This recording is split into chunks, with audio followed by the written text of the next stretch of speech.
Toner. It's a liquid solution that's designed for use after cleansing your face.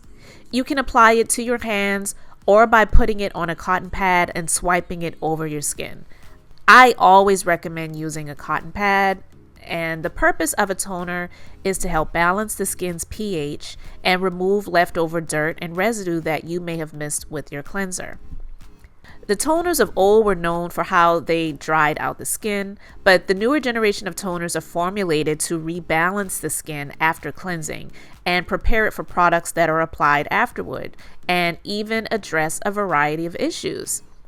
In the skincare line that I have created, I have right now a couple of toners, one that is amazing for anti-aging benefits and properties, as well as one that is for more oilier skin types and those that are prone to breakouts. So again, you can check out those products. The link is in the description box.